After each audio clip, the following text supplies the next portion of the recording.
జగద్గిరి గుట్టుపై ఉన్న ఆలయ భూముల ఆక్రమణలపై వచ్చిన ఫిర్యాదుల నేపథ్యంలో హైడ్రా కమిషనర్ రంగనాథ్ క్షేత్రస్థాయిలో పర్యటించి పరిశీలించారు.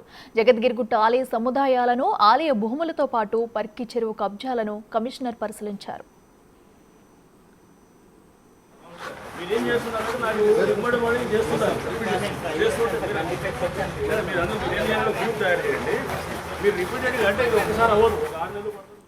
కుల సంఘాల పేరుతో భూములను కబ్జా చేస్తున్న వారిపై కఠిన చర్యలు తప్పవని రంగనాథ్ హెచ్చరించారు. గూగుల్ మ్యాప్ల సాయంతో కబ్జా భూములను గుర్తిస్తామని, తద్వారా కబ్జాదారుల భరతం పడతామని రంగనాథ్ వెల్లడించారు. అదేవిధంగా స్థానిక అధికారుల నిర్లక్ష్యంపై ప్రభుత్వానికి నివేదిక ఇస్తామని రంగనాథ్ కబ్జాదారులకు నోటీసులు ఇస్తామని, హైడ్రా పోలీస్ స్టేషన్ కూడా 15 రోజుల్లో పని ప్రారంభిస్తుందని, కబ్జాదారుల నాన్ బెయిలబుల్ కేసులు పెడతామని హెచ్చరించారు. త్వరలో జగద్గిరిగుట్ట ఆలయ భూములతో పాటు పర్కి చెరువు కబ్జాలపై స్థానికులతో హైడ్రా కార్యాలయంలో సమావేశం ఏర్పాటు చేస్తున్నట్లు చెప్పుకొచ్చారు. అన్ని ఆధారాలతో హైడ్రా కార్యాలయానికి వచ్చి పత్రాలు అందజేయాలని వారికి సూచించారు. హైడ్రా అధికారుల బృందం అండ్ ఇక్కడ స్థానిక అధికారులు వివిధ డిపార్ట్మెంట్ నుంచి, ఎండోమెంట్స్ నుంచి, పోలీస్ నుంచి, ఇతర రెవెన్యూ, ఇతర విభాగాల నుంచి అండ్ స్థానికంగా ఉన్న కొంతమంది నాయకులు వీళ్ళందరి ఆధ్వర్యంలో ఒక కంప్లైంట్ మాకు వచ్చిన ఏదైతే గనక ఇక్కడ ఈ గోవిందరాజు స్వామి ఆలయం జగద్గిరిగుట్ట ఈ కుత్బుల్లాపూర్ నియోజకవర్గంలో ఇక్కడ ఏదైతే ఉన్నదో ముందు కొలను, అది ఏదైతే గుండం ఉన్నదో దాన్ని కబ్జా అవుతున్నది అనేటువంటిది ఒక వీడియో నరహరి గారు అక్కడ అయ్యగారు వారు పోస్ట్ చేసింది, అది మాకు దృష్టికి రావడం జరిగింది. ఈ నేపథ్యంలో ఇక్కడికి వచ్చి అధికారులందరితో కూడా మేము ఇక్కడ వెరిఫై చేశాము. ఇన్స్పెక్ట్ చేసినప్పుడు ఇక్కడ ఈ గోవిందరాజు స్వామి ఈ ఆలయానికి సంబంధించిందే కాకుండా అంటే భూములు, దీనికి సంబంధించిన భూమినే కూడా కాకుండా ఇదంతా ఎండోమెంట్స్ ల్యాండ్, లేకపోతే ఇది గవర్నమెంట్ ల్యాండ్. బేసికల్గా ఎండోమెంట్స్ వాళ్ళకు కూడా అది అలాట్మెంట్ ఇంకా ప్రాపర్గా జరిగినా కానీ కూడా ఇది గవర్నమెంట్ ల్యాండ్. సో ఈ ల్యాండ్ని ఎవరికి వాళ్ళు కబ్జాలు చేసుకుంటూ చేస్తున్నారు అనేది కంప్లైంట్. ఇక్కడ ఉన్నటువంటి వెంకటేశ్వర స్వామి ఆలయం దాన్ని కూడా చూసాము. దాని వెనకాల చుట్టుపక్కల కూడా రకరకాల కుల సంఘాల అన్న పేరుతోటి కూడా కబ్జాలు చేసినారని ఇక్కడ స్థానికంగా ఉన్నటువంటి అన్ని పార్టీల నాయకులు, ఇక్కడ స్థానికంగా ఉన్న ప్రజలు కూడా అందరూ కూడా చెప్పడం జరిగింది. సో చేసి వాళ్ళు కొంతమందిని ఇల్లులు కట్టి వాళ్ళు ఎవరో పేదవాళ్ళకనో లేదా మధ్యతరగతి వాళ్ళకి అమ్ముతున్నారు. దాని వెనకాల ఉన్నటువంటి రాజకీయ నాయకులు కూడా వాళ్ళ పేర్లు కూడా చెప్పడం జరిగింది. దాని అన్నింటినీ కూడా మేము పరిశీలించాము. బుధవారం రేపు వీళ్ళందరితో కూడా మీటింగ్ పెడతాము. డీటెయిల్స్ అన్నీ తీసుకున్న తర్వాత మేము తప్పకుండా చట్టపరంగా అంటే ఎక్కడైతే నోటీసులు ఇవ్వాలో అక్కడ నోటీసులు ఇస్తూ మేము వారికి మొత్తం ఈ భూమి ఏదైతే ఆక్రమించుకున్నారో కాంపౌండ్ వాల్స్ కట్టి, లేకపోతే ఈ గుండాన్ని ఏదైతే కనుక ఆక్రమించినా దాన్ని కూడా తప్పకుండా యథాస్థితికి తీసుకొస్తాం. అండ్ ఈ కాంపౌండ్ వాళ్ళు ఎన్నింటి కూడా ఏదైతే వాళ్ళు ఆక్రమించుకుంటూ తీసుకొచ్చారో అవి కూడా తప్పకుండా వాటిని కూడా తీసివేయడం జరుగుతుంది. అండ్ ఏదైతే కనుక కొన్ని కుల సంఘాలు అని చెప్పేసి ప్లాట్లు చేసి వాళ్ళు కుల సంఘం అనే పేరు పెడుతున్నారు కానీ బట్ వాళ్ళు స్థానికంగా ఒకళ్ళిద్దరు లాభపడుతున్నారు. అటువంటి దాన్ని కూడా వాళ్ళు అక్కడ కంప్లైంట్ ఇచ్చారు, ఇక్కడ ఉన్నటువంటి ఇతర అందరూ కూడా, ప్రజలందరూ కూడా. సో దాన్ని కూడా మేము తప్పకుండా లోతుగా పరిశీలించి వాళ్ళ మీద కూడా కేసులు పెడతాం. వాళ్ళు ఏదైతే స్ట్రక్చర్స్ బిల్డ్ చేశారో అనాథరైజ్డ్గా ఈ గవర్నమెంట్ ల్యాండ్స్ మీద, వాటి మీద కూడా డెఫినెట్గా యాక్షన్ తీసుకోవడం జరుగుతుంది. ఇక జగద్గిరిగుట్ట ఆలయ కబ్జా భూములను అయితే హైడ్రా కమిషనర్ రంగనాథ్ పరిశీలించారు. వారిపై కఠిన చర్యలు తీసుకుంటామంటూ కూడా హెచ్చరించారు. ఇదే అంశానికి సంబంధించి మరింత సమాచారం మా ప్రతినిధి శ్రవణ్ లైవ్లో అందిస్తారు. శ్రవణ్, చెప్పండి, మరి సుమారుగా ఎంత భూమిని కూడా ఆ రంగనాథ్ అయితే పరిశీలించారు? ఎంత భూమి కబ్జాకు గురైంది? వారిపై ఎలాంటి చర్యలు తీసుకోబోతున్నారు? అప్డేట్స్ ఏంటి?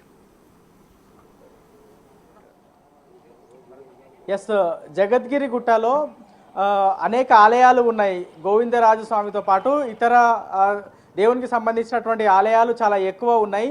సో ఈ గుడిలకు సంబంధించిన భూమి మొత్తం 16 ఎకరాలు ఉంటుందని స్థానికుల దగ్గర నుంచి హైడ్రా కమిషనర్ రంగనాథ్కి ఫిర్యాదు వెళ్ళింది. దాంతోపాటు సోషల్ మీడియాలో వచ్చినటువంటి వార్తలు వారి దృష్టికి రావడంతో హైడ్రాకి సంబంధించినటువంటి టీము వివిధ శాఖలకు సంబంధించినటువంటి అధికారులతో గ్రౌండ్ లెవెల్లో విజిట్ చేశారు. ప్రస్తుతం మనం జగద్గిరిగుట్టలోని మనం ఒక బోర్డు చూడొచ్చు, గోవిందరాజస్వామి దేవాలయం. ఈ దేవాలయంకి సంబంధించినటువంటి భూములు, దాంతోపాటు పక్కన ఉన్నటువంటి ఇతర ఆలయ భూములు కూడా చాలా వరకు కబ్జాకు గురైనట్లు ప్రస్తుతం వార్తలు వస్తున్నాయి. దానిపైన హైడ్రా గ్రౌండ్ లెవెల్లో దృష్టి సాధించి కబ్జాకు గురైనటువంటి భూములపైన ఖచ్చితంగా సీరియస్గా ముందుకు వెళ్ళబోతుంది అనేది ఆయన క్లియర్గా చెప్పేటువంటి ప్రయత్నం చేసిర్రు.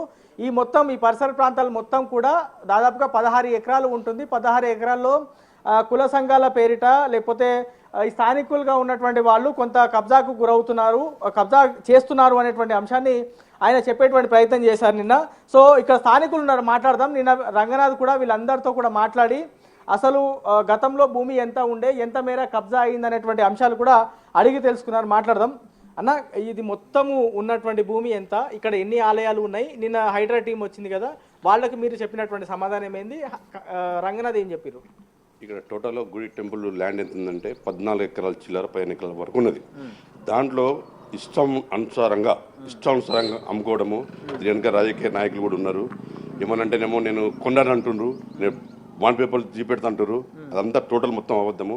దాదాపు ఇక్కడ నాకు తెలిసిన మట్టుకు మాత్రం ఒక 15-10 వరకు టెంపుల్స్ ఉన్నాయన్న. అర్చకులు మాత్రం దాన్ని ఎంబడి పడుతున్నారు. నేను గుండం చేస్తాను దాని కబ్జా, దాంతోపాటు ఇంకో రాజకీయ నాయకులు ఎంబడబడము, ఇచ్చలు వీడియో చేస్తారు రాజకీయ. ఆర్డీఓ చెప్తే ఆర్డీఓ ఎంబడే మళ్ళీ వాళ్ళ పేరు చెప్పడము, ఆర్ఏ చెప్తే ఆర్ఏ ఒక పాలతగాడు ఉన్నాడు. ఒక మనం ఇన్ఫర్మేషన్ ఇచ్చినాం అనుకో, మనం ఎవరైతే కడుతుండో వానికి మన పేరు చెప్తుండు, మన ఫోన్ నెంబర్ చెప్తుండు. అంత పాలతగాడు ఆర్ఏ గాడు. ఎంఆర్ఓ చేస్తున్నాం, ఎంఆర్ఓ లాంగ్ లీవ్లో ఉంటాడు, ఎంఆర్ఓ ఇక్కడ దొరకడు. ఎవరు చెప్పాలి చెప్పు? ఈ సమస్య పరిష్కారం నేను ఆర్డీఏ రంగనాథ్ గారు ఆయన నుండి అవుతుంది, ఇంకోటి సీఎం ద్వారా అవుతుంది తప్ప ఆర్డీఓ నుండి కాదు, కలెక్టర్ నుండి కాదు, ఎవరి నుండి కాదు. ఇదొకటి. ఇది పోను ఈ పోలీస్ స్టేషన్ అపోజిట్లో కూడా మీద మైసమ్మ గడ్డ అంటారు దాన్ని, నాకు తెలిసిన మట్టుకు. దానిపైన కూడా వరుస కట్టడం. ఎవడు బండ కొడితే వాడు ల్యాండ్ అమ్ముకోవడం, ఎవడు బండ కొడితే వాడు ల్యాండ్ అమ్ముకోవడం. ఒక బీదవానికి మాత్రం చూపెట్టలేదు, బీదవాడు కట్టుకోలేదు, ప్రసక్తే లేదు. ఒకవేళ రాజకీయ నాయకుడు నాటు చిన్న బుడ్డ లీడరు అన్న అరే గారు ఇట్లా జరుగుతుందంటే నా ఫోన్ నెంబర్తో సాయిత్తులు మనకి పాలు కానీ మనం లొల్లు పెట్టుకుని సావాలని. ఇట్లా జరిగినాక ల్యాండ్ ఏడు ఉంటాయన్న, ల్యాండ్లు ఉంటాయి, పాడు ఉంటాయి. అన్న, గతంలో అనేక సంవత్సరాల నుంచి మీరు పోరాడుతున్నాము, అడుగుతున్నాము, కబ్జాకు గురవుతున్నాయి అనేటువంటి అంశాన్ని చెప్తున్నారు. ఎవరెవరు దృష్టికి తీసుకెళ్లారు? వాళ్ళు పట్టించుకున్న పరిస్థితులు లేవా? ఒకళ్ళు పట్టించుకోకపోతే వాళ్ళ పైన అధికారుల దగ్గరికి వెళ్ళేది ఉండే కదా. ఈ అంశం పైన గత 10 సంవత్సరాల నుంచి మేము పోరాటం చేస్తూనే ఉన్నాం. దీనికి ఎంఆర్ఓ చెప్తున్నాం, ఆర్ఐ చెప్తున్నాం, ఆర్డీఓ చెప్తున్నాం, కలెక్టర్ దగ్గర పోతున్నాం. ఇది ఏమైందంటే ఒక తెలివిగా ఆశ్రమం కడతారు, ఆశ్రమాన్ని తీయలేం కదా అని అంటారు అధికారులు. తర్వాత ఆశ్రమం పేరుతోటి అనాథాశ్రమం అయింది, అనాథాశ్రమం పేరుతోటి గోశాల అయింది. ఇట్లా ఈ 3 అంటే ప్రభు దేవునికి సంబంధించినవి కదా అని వాళ్ళు వెనుకగేసుకుంటే ఆ ఆశ్రమాలు 2 ఆశ్రమాలు 2 ఆశ్రమాలు అమ్మేసిర్రు, గోశాలలు అమ్మేసిర్రు, గుళ్ళు ముందు 500 గజాలని గుడి కాంపౌండ్ చేసుకుంటారు, అందులో 200 గజాలు కట్టి 300 గజాలు అమ్ముకుంటారు.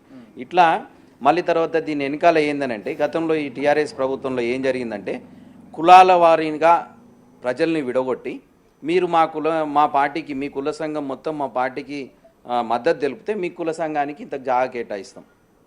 అట్లా ప్రతి కులానికి ఇక్కడ కన్యక పరమేశ్వరి వైశ్య సంఘానికి, మళ్ళీ తర్వాత ఇక్కడ మున్నూరు కాపు సంఘానికి, ఆడ గౌన్లోళ్ళకు, ఆడ కుర్మోళ్ళకు, ఆడ గొల్లోళ్ళకు, ఇట్లా ప్రతి ఒక్క కులాన్ని తీసుకొని వచ్చి వేరే పార్టీలు ఉంటే మీరు మా కులంలో చేరండి అని కొంతమంది కుల పెద్ద నాయకులతో మాట్లాడి ఆ కుల సంఘాలకు 200 గజాలు 300. ఇది అఫీషియల్గా ఎక్కడ కూడా కలెక్టర్ ఇవ్వలేదు, ఎంఆర్ఓ ఇవ్వలేదు.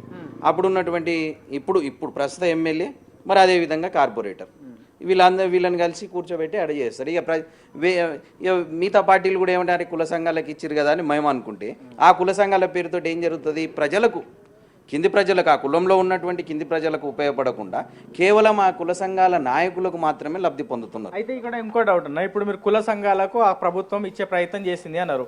ఒకవేళ ఎండోమెంట్ ల్యాండ్ అయితే ఎండోమెంట్ వాళ్ళ ఆ రంగంలోకి దిగాలి, ఒకవేళ గవర్నమెంట్ సంబంధించి అయితే నేరుగా కలెక్టర్ రంగంలోకి దిగాలి, లేకపోతే ఆర్డీఓనో ఎంఆర్ఓనో తహసీల్దార్ ఎవరో ఒకరు ఫీల్డ్కి రావాలి, రెవెన్యూ ఇన్స్పెక్టర్.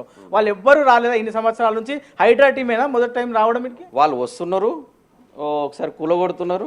అంటే ఇక్కడ వాస్తవానికి ఏందనంటే ప్రజలకు కూడా ఏంటంటే వచ్చి ఎంఆర్ఓ ఉన్న ఆర్ఐ కూలగొడితే అది మాది అయిపోతుంది అనేది ఒకటి ఉంటుంది. ఎందుకంటే ఇది ఎవరు కట్టిరు, అవి పలానా మనిషి కట్టిండు, ఇప్పుడు కూలగొట్టిండు, మళ్ళీ వేరుడు వచ్చి కట్టలేడు కదా. అట్లా దాని స్థిరీకరణ చేసిరు. ఇంకా రెవెన్యూ అధికారులు కూలగొట్టి ఇంక స్థిరీకరణ చేసిరు. కూలగొట్టడం కాదు, ఎవడైతే కబ్జా చేసిండో వాడిని ఇంతవరకు అరెస్టులు చేయలే. అంటే ఇక్కడ ఏంది, మీరు చేయండి మా పని. ఇక్కడ అధికారులు కూడా మొత్తం కుమ్ముక్కయ్యే ఉన్నారు.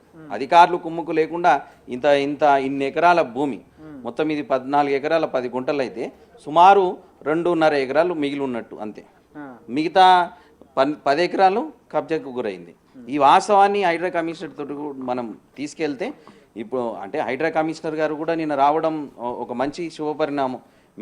మేమేందంటే ఇన్ని రోజులు మీ ప్రభుత్వ అధికారులు సరిగ్గా పని చేయకపోవడం వల్లనే ఈ కబ్జాలు అయినాయి. ఇప్పుడైనా మీరు సరిగ్గా పనిచేస్తే ఈ భూములను కాపాడుకొని ఈ ప్రాంతంలో వేరే డివిజన్లలో ప్రజలకు అవసరమైనటువంటి ఒక ఫంక్షన్ హాల్ ఉన్నది. ఈ డివిజన్లో ఒక ఫంక్షన్ హాల్ లేదు. ఈ జగద్గిరి గుట్టకు శాంక్షన్ అయినటువంటి రెసిడెన్షియల్ డిగ్రీ కాలేజు, గురుకుల పాఠశాల కాలేజు జగద్గిరి గుట్టకు శాంక్షన్ అయినాయి. ఇవాళ దురదృష్టవశాత్తు ఈ కార్పొరేటరు ఈ ఎమ్మెల్యే పట్టించుకోకపోవడం వల్ల గట్కేసర్లో ఒకటి నడుస్తుంది, షామీర్పేటలో ఒకటి నడుస్తుంది. ఇంత భూమి ఉన్నది. ఇప్పుడు ఈ సలాసార్ కింది భూమి అది పోలీస్ స్టేషన్కి కేటాయించింది. ఈ స్థలము గతంలో జూనియర్ కాలేజ్కి కేటాయించింది, గవర్నమెంట్ జూనియర్ కాలేజ్కి. ఇవి పట్టించుకోలేదు. అట్లనే కింద ఇప్పుడు పోలీస్ స్టేషన్ అనేది అది పోలీస్ స్టేషన్ కాదు, అది గవర్నమెంట్ స్కూల్. గవర్నమెంట్ స్కూల్ని వీళ్ళు ఏం చేసిర్రు, లేదు కదా అని ఇప్పుడు అధికారులు తలుచుకుంటే ఈ పోలీస్ స్టేషన్ ఇక్కడ నిర్మించుకోలేరా? నిర్మించుకోగలుగుతారు. కానీ చదువుకునే విద్యను బడిని తీసుకొని వచ్చి పోలీస్ స్టేషన్ చేశారు. ఇప్పుడు ఆ పోలీస్ స్టేషన్ ఎన్నికాలనే దగ్గర 3-4 ఎకరాల స్థలం ఉన్నది. అది గౌడ సంఘం, ముదిరాజ్ సంఘం అని ఒకటి కబ్జా చేసుకొని దాన్ని మళ్ళీ ప్లాట్లు చేసుకొని అమ్ముకుంటున్నారు. అది ఇవాళ నిన్న హైడ్రా కమిషనర్ తోటి కూడా మేము ఆర్టీసీలకు ఇస్తున్నాం 29,000 కిరాయిలు వస్తున్నాయని అన్నది. ఎండోన్మెంట్ ల్యాండ్ కిరాయి ఇవ్వడానికి వీళ్ళెవరు? వీళ్ళకేం అధికారం ఉన్నది? ఎంఆర్ఓకి ఆర్ఐకి ఇప్పటికైనా కళ్ళు కనిపిస్తున్నాయా, కనిపిస్తలేదా? అసలు మీరు ఎందుకున్నారు? ఈ ఎంఆర్ఓ అయితే నెలకు వారం రోజులు ఆఫీసులో ఉంటాడో ఉండడో, ఏదున్నా ఇనుముక అని చెప్పి సెలవులో పోతాడు. ఈ ఆర్ఐ వాళ్ళ దగ్గర పట్టా ఉన్నదండి. అరే పట్టా ఉంటే అది ఒరిజినల్ పట్టానా కాదా? ఒరిజినల్ పట్టా కాకపోతే ఒరిజినల్ పట్టా ఉంటే ఇయ్యి నువ్వు పొజిషన్, ఒరిజినల్ పట్టా లేకుంటే అని అరెస్ట్ చేయి, ఫేక్ డాక్యుమెంట్స్ సృష్టించిండని. ఇవి ఏమి చేయకుండా వాళ్ళు చెప్పిర్రు, మేము చేస్తున్నాం. కాబట్టి ఇదంతా గత ప్రభుత్వంలో ప్రభుత్వ అధికారులు మొత్తము రాజకీయ నాయకులు, ఆ పార్టీ అధికారం ఉన్న పార్టీ నాయకుల చేతుల్లో నడిచింది. ఈసారైనా ప్రజారాజ్యం ప్రజల కోసం మీరు ప్రజాపాలన అని అంటున్నటువంటి కాంగ్రెస్ ప్రభుత్వంలో అయినా ఈ కబ్జాలను అరికట్టండి. ఈ కబ్జాలను అరికడితే ఇక్కడ ఒక ఫంక్షన్ హాల్, అందరి మల్టీపర్పస్ ఫంక్షన్ హాల్ పేదవాళ్ళకు ఉపయోగపడుతుంది. ఒక జూనియర్ కాలేజ్ వస్తుంది, రెసిడెన్షియల్ డిగ్రీ కాలేజ్ వస్తుంది, రెసిడెన్షియల్ స్కూల్ వస్తుంది. దురదృష్టవశాత్తు మన ఇక్కడ కొత్బులాపూర్కి శాంక్షన్ అయినటువంటి మెడికల్ కాలేజు ఇవాళ ఈసీఐలో నడుస్తుంది. ఇక్కడ హెచ్ఎంటీలో ఎంతో స్థలం ఉన్నది, 400 ఎకరాల స్థలం ఉన్నది. అంటే ఇవన్నీ ఇక్కడ ప్రతినిధులు అనేటోళ్ళు వాడు కబ్జా చేసి 1 లక్ష రూపాయలు 2 లక్షలు నా చేతులకు ఇస్తే సరిపోతుందని అనుకుంటారు. కానీ ప్రజలకు మాత్రం ఎటువంటి ఉపయోగం లేకుండా పోతుంది వీళ్ళతోటి. సో చూస్తున్నాం కదా, దాదాపుగా 14 నుంచి 16 ఎకరాల భూమి ఉంటే అందులో కేవలం 2 ఎకరాలు మాత్రమే మిగిలిందంటే పరిస్థితి ఎంత అధ్వానంగా దయనీయంగా తయారైందో అర్థం చేసుకోవచ్చు. కలెక్టర్ నుంచి కింది స్థాయి పూర్తి స్థాయిలో చేయకపోవడం వల్ల ప్రభుత్వ భూమి కావచ్చు, ఎండోమెంట్కి సంబంధించినటువంటి భూమి పూర్తిగా అన్యాక్రాంతమైంది. పిల్లల చదువుల కోసం కేటాయించినటువంటి భూమి ఇతర అవసరాల కోసం వాడబడింది అనేది స్థానికులు చెప్తా ఉన్నారు. రాబోయే బుధవారం రోజున హైడ్రా కార్యాలయానికి ఇక్కడ ఉన్నటువంటి స్థానికులు ఆధారాలతో సహా వస్తే ఖచ్చితంగా వాళ్ళందరి మీద కూడా రిక్వెస్ట్ అన్నీ కూడా తీసుకుంటాం. ఆ ఫిర్యాదుల మీద పూర్తి స్థాయిలో పరిశీలించి ఆక్రమణలకు పాల్పడినటువంటి వాళ్ళ మీద చర్యలు తీసుకుంటాం. వాళ్ళపైన నాన్ బెయిలబుల్ కేసులు కూడా పెడతామనేటువంటి అంశాన్ని హైడ్రా కమిషనర్ రంగనాథ్ నిన్న ఇక్కడ స్థానికులకు చెప్పారు. మరి రాబోయే రోజుల్లో అయినా సరే ఈ ప్రభుత్వ భూమిని మళ్ళీ తిరిగి ప్రభుత్వ ఆధీనంలోకి వస్తుందా, పేద ప్రజలకు విద్యార్థులకు అయినా అందుబాటులోకి వస్తుందా అనేది రాబోయే రోజుల్లో చూడాలి. ఇది ఓవరాల్గా ఇక్కడ గోవిందరాజస్వామి ఆలయంతో పాటు ఇతర ఆలయాలకు సంబంధించి దాదాపుగా 14 నుంచి 16 ఎకరాలు ఉంటే కేవలం 2 ఎకరాలు మాత్రమే మిగిలింది.